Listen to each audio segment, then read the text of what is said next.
भाजीपाला, फळे आणि इतर जीवनावश्यक वस्तूंची डिलिव्हरी करणाऱ्या झेप्टोच्या मुलुंडमधील गोदामाची मनसैनिकांनी पाहणी केली. यावेळी अंड्याच्या ट्रेमध्ये झुरळ आढळल्याचा आरोप मनसैनिकांनी केला आहे. घे घे घे घे घे मी जातो झेप्टोमध्ये आता. घे घे. मनसे विद्यार्थी सेनेचे विभाग अध्यक्ष प्रवीण राऊत आणि इतर मनसे पदाधिकाऱ्यांनी झेप्टोच्या मुलुंडमधील एका गोदामाची पाहणी केली. यावेळी अंड्याच्या ट्रेमध्ये झुरळ आढळल्याचा दावा मनसैनिकांनी केला आहे. या प्रकाराबाबत झेप्टोचे व्यवस्थापक आणि तेथील कर्मचाऱ्यांना मनसे पदाधिकाऱ्यांनी जाब विचारला. मला मर्यादा लोक आमच्याकडे आशेने बघतात आणि आम्ही जर हे नाही केलं तर मग उपयोग नाही. एवढ्या मुलांचा होईल आम्ही लोक घालायचा का? आपलेच पोर आहेत. फक्त माझा एक विनंती आहे, ठीक आहे, काही असते तुम्हाला ऑर्डर असणं मान्य आहे. हे बघ, 1 मिनिट उशीर झाला काही वाटत नाही. आता काय होतं बघ, आता हे मागितलं तुम्ही टाकलं बरोबर, एक करा. आता काही दूध तुमच्याकडून दूध घेऊन जातात की घरी गेलं फाटलं. आता लोक काय दूध 25 रुपयाची पिशवी आहे ती तुम्ही 18 रुपयाला देतात काहीतरी बरोबर. आता 18 रुपयाची पण मागायला येत नाही बरोबर. एक पनीर जवळ 200 रुपये जाते, ते खराब निघाले ते तुम्हाला दुसऱ्या दिवशी कापणार लागतं. काही काही गोष्टी लोक सांगत नाही आणि काही काही लोक ऍक्टिव्ह असतात ते लगेच सांगतात. त्यामुळे तुम्हाला एक विनंती आहे, फक्त आमची व्यवस्थित करा. उद्या परत आम्हाला काहीतरी वेगळा निर्णय घ्यायला लावू नका. कारण का तुमचं आहे तुमच्यावर पोट पाणी.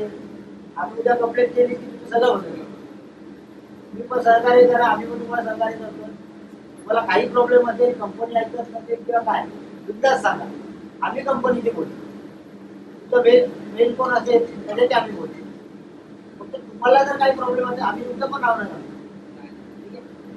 हा, तुम्ही आपल्या मराठी मुले पुढे आपलं आम्हाला काही प्रॉब्लेम नाही. फक्त काय माहितीये का, या येड्यांच्या नादीला तुम्ही येडे नका बरोबर. आणि आज मुलुंडमधलं कोणी पब्लिक मराठी म्हणा कोणी येत नाही, त्यांना आपलं कर्तव्य आहे. त्यामुळे आपण आपल्या घरात ऑर्डर दिली आणि आपल्या घरात फालतू वाटलं आपल्याला कसं वाटतं मग पैसे मोजतो, ठीक आहे. आणि आता काय माहिती लोक कंटाळा करतात खाली उतरायला, म्हणून ते झेप्टो चालू केलं. तर तुम्ही पण पैसे कमवणारे कंपनी, आपण पण लोक नाही. आपण जर लोकांकडून 2 रुपये घेतो ना तर आपलं काम आहे, आपण 4 रुपये चांगला द्यायचं.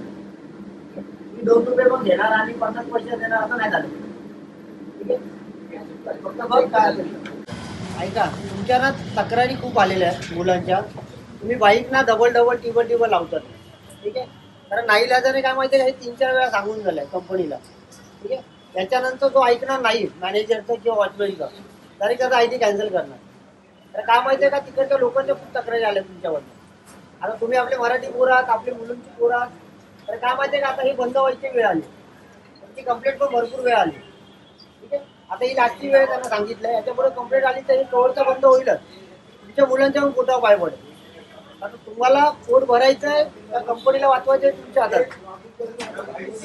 कारण काय माहिती लोक जातात रे, तुम्ही टिबल चौबड बाईक लावणार, ग्रुप करून बसणार, लोकांना वेगळं वाटणार ना. आणि महिला जाते, हा ज्येष्ठ नागरिक जातात, तुमचे काही मुलं मावा खाता चुकतात, आजूबाजूला बघत नाही. काही लोकांच्या अंगावर गेले, मागे सिगरेट पिऊन आता फेकतात. ते लोकांनी तक्रार केली म्हणजे आमच्याकडे तर आम्हाला नाही लागलं बंद करावं लागेल. तुम्ही आपली पोरात कमवतात ते चांगली गोष्ट आहे, मेहनत करतात. पावसामध्ये पण तुम्ही वेळेवर देतात, तुमचं अभिनंदन आहे. मात्र तुम्ही पण थोडं हे करा तुमच्या पोटाची. कंप्लेंट आली तर आम्हाला परत नाही लागलं काहीतरी करावं लागेल. आता हे मॅनेजर लोक सांगतात ते 10 वेळा पोलीस स्टेशनला लावलं तुमच्यामुळे. तुम्ही थोडं काहीतरी सहकार्य करा तेव्हा ती कंपनी वाचेल. म्हणजे मग ते बंद झाले की सगळे घरी बसतात.